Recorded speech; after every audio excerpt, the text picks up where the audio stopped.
At the end of the Singapore summit, President Donald Trump and Chairman Kim Jong-un signed a framework agreement for nuclear disarmament. Both leaders know many months of difficult negotiations and commitments lie ahead before peace and prosperity can be realized on the Korean Peninsula. The two men seem to develop a good relationship, and that may be the summit's greatest achievement.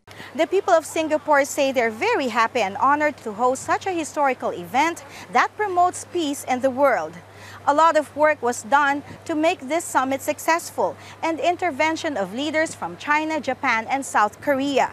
But Christians around the world are attributing the success to the many sacrifices of the persecuted North Korean Christians and to much prayer.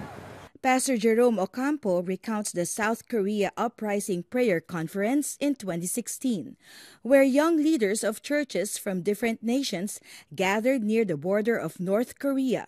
They cried out to God for the reunification of the Korean Peninsula.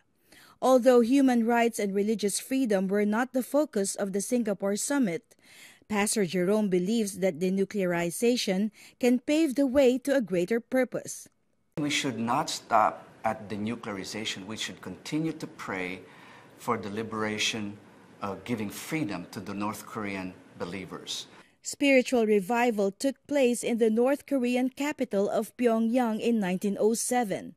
Ironically, today, North Korea is a place where Christians suffer the world's worst persecution. In the book by missionary Kwang Choi, It's Fine Should I Die, North Koreans testify how they were brainwashed from childhood into believing that, quote, Christianity is a tool of invasion of small and weak nations by the imperialist United States of America and its agent South Korea's puppet government. Christians in North Korea were already purged in prison camps even before the Korean War began in 1950. This is why Christians believe that a U.S. president coming face-to-face with a North Korean leader was unimaginable and nothing short of miraculous. Pastor Jerome had a dream about Kim Jong-un just 2 weeks before the 2016 Uprising Conference.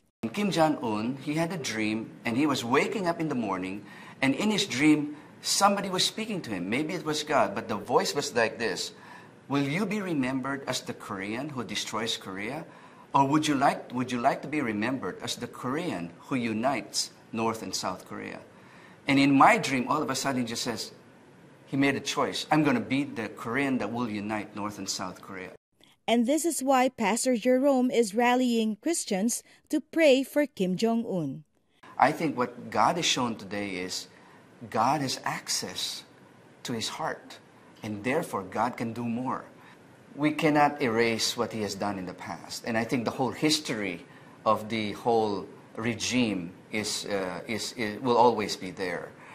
But I believe as a millennial, he is the most flexible of all the regime to actually bring change.